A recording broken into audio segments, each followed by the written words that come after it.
This is turning out to be expensive now. Really expensive. Third 6 video where they're motoring home here. এমনটি তো হতেই পারে, আর এমনটি যদি হয় নোকিয়া এক্সেল এর সাথে, তবে আজকে আমাদের রিভিউর বিষয় সেটাই। আজকে আমরা দেখব নোকিয়া এক্সেল কতটা কোক এবং ওয়াটার রেসিস্ট্যান্ট। চলুন আরও এক গ্লাস কোক এটার উপর ঢালি। গান প্লে অবস্থায় যদি কোক পড়ে তাহলে কি অবস্থাটা হবে তা দেখি। কিন্তু সাউন্ডটা কেমন যেন গোমট শোনাচ্ছে, সম্ভবত স্পিকারে পানি ঢুকেছে। একটু ঝাঁকিয়ে নেওয়া যাক। হ্যাঁ, এবার সাউন্ডটা একদম ক্লিয়ার। কোক পড়ার পর মোবাইলটা কেমন যেন একটু আঠা আঠা হয়ে গেছে। চলুন ট্যাপের পানি দিয়ে এটা একটু ধুয়ে দেখা যাক।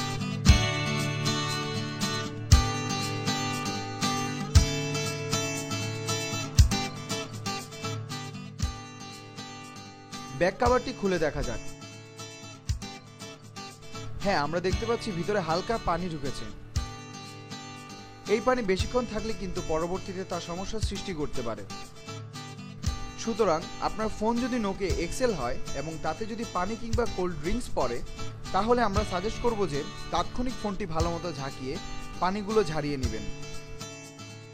ব্যাক কভার খুলে ভিতরে ভালো করে মুছবেন এবং ব্যাটারি খুলে ব্যাটারি এবং ফোনটি কোনো শুকনো স্থানে 1 বা 2 ঘন্টা রেখে দিবেন। চলুন একটা ফোন করেই দেখি। হ্যালো। হ্যাঁ বন্ধু, কি অবস্থা? ভালো আছো? হ্যাঁ ভালো আছি, তুই কেমন আছিস? এই তো আছি, ভালোই আছি। একটি কথা জানিয়ে রাখা ভালো, নোকিয়া এক্স সিরিজ কিন্তু তাদেরকে ওয়াটার রেসিস্ট্যান্ট হিসেবে দাবি করছে না।